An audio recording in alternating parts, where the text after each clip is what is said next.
ಬಂಡಾಯದ ವಿಷಯಕ್ಕೆ ನೇರವಾಗಿ ಬಂದ್ಬಿಡೋಣ. BJP ಶಿಸ್ತಿನ ಪಕ್ಷ. ನಾನು ಹೇಳೋದು ಕರ್ನಾಟಕ ಬಿಟ್ಟು ಉಳಿದ ಕಡೆ ಅಪ್ಲೈ ಆಗ್ಬೋದು. ಕರ್ನಾಟಕದಲ್ಲಿ ಶಿಸ್ತಿನ ಪಕ್ಷ ಅಲ್ಲ ಇದು. ಪಾರ್ಟಿ ವಿತ್ ಎ ಡಿಫ್ರೆನ್ಸ್ ಅಂತೀರಿ ನೀವು. Party with so many differences. ಇಲ್ಲ, ಇದು ಬೇರೆ ಕಡೆನೂ ಕೂಡ ಈ ರೀತಿ ಬಣಗಳು ಎಲ್ಲ ಇದ್ದೇ ಇರುತ್ತೆ. ನೋಡಿ, ಮೂಲವಾಗಿ ನಾವು ಒಂದು ಪೊಲಿಟಿಕ್ಸಲ್ಲಿ ಒಂದು ಅರ್ಥ ಮಾಡ್ಕೊಳ್ಬೇಕು. ನಾನು ಹಿಂದೆನೂ ಹೇಳಿದ್ದೆ, ಆಸೆ ಇಲ್ಲದೆ ಇದ್ದವರು RSS ಅಲ್ಲಿ ಇರ್ತಾರೆ. ಓಕೆ, ಆಸೆ ಇರೋವಂಥವ್ರೆ BJPಲಿ ಇರೋದು ಅಥವಾ ಕಾಂಗ್ರೆಸ್ಸಲ್ಲಿ ಇರೋದು, JDS ಅಲ್ಲಿ ಇರೋದು. ಆಸೆ ಇದ್ದ ಕಡೆ ಸ್ಥಾನಮಾನದ ಮಹತ್ವಾಕಾಂಕ್ಷೆ ಇರುತ್ತೆ. ಅಂದರೆ ಇಲ್ಲಿ ಹೊಡೆದಾಟ ಇದ್ದೇ ಇರುತ್ತೆ. ಮತ್ತು ಇದೊಂದೇ ಒಂದು ಫೀಲ್ಡ್ ಏನು ಅಂತಂದರೆ, ಇಲ್ಲಿ ಕ್ವಾಲಿಫಿಕೇಷನೇ ಬೇಡ. ಯಾವನ್ ಬೇಕಾದ್ರೂ ಆಗಿರಲ್ಲ, ಅವನು ಇದಕ್ಕೆ ಬರ್ಬೋದು. ಅವ್ನಿಗೆ ಏನೇನು ಕ್ವಾಲಿಫಿಕೇಷನ್ ಮಾಡಲ್ಲ.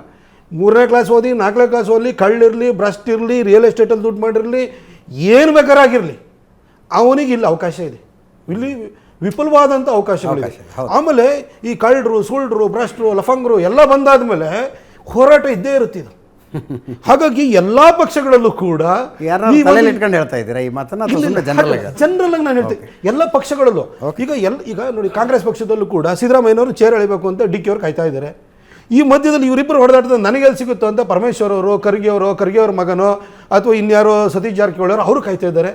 ಅಂದರೆ ನೋಡಿ, ಇಲ್ಲಿ ಯಾರ್ದೋ ಒಬ್ಬರು ಲೀಡರ್ಶಿಪ್ಪನ್ನು ಒಪ್ಕೊಂಡು ಹೋಗೋವಂಥದ್ದು ಏನಿಲ್ಲ. ಇಲ್ಲಿ ಎಲ್ಲರೂ ಕೂಡ ತನ್ನ ಮಹತ್ವಾಕಾಂಕ್ಷೆಗೆ ಅನುಗುಣವಾಗಿ ಪಾರ್ಟಿ. ಬೀದಿ ಜಗಳ ಆಗಿಲ್ಲ, ಕಂದು ಬೀದಿ ಜಗಳ ಆಗಿದೆ ಕಾಂಗ್ರೆಸ್ಸಲ್ಲಿ. ಅದೊಂದು ನಾವು ಅಪ್ರಿಷಿಯೇಟ್ ಮಾಡಬೇಕು. ಯಾಕೆಂದರೆ ಸಿದ್ದರಾಮಯ್ಯನವರು ಮತ್ತು DK ಅವರ ಮಧ್ಯದಲ್ಲಿ ಆ ಚೇರಿಗೋಸ್ಕರ ಅಷ್ಟು ಗುದ್ದಾಟ ಇದ್ರೂ ಕೂಡ ಚುನಾವಣೆ ಬಂದಾಗ ಅವ್ರು ಹೊಂದಾಗ್ಬಿಡ್ತಾರೆ.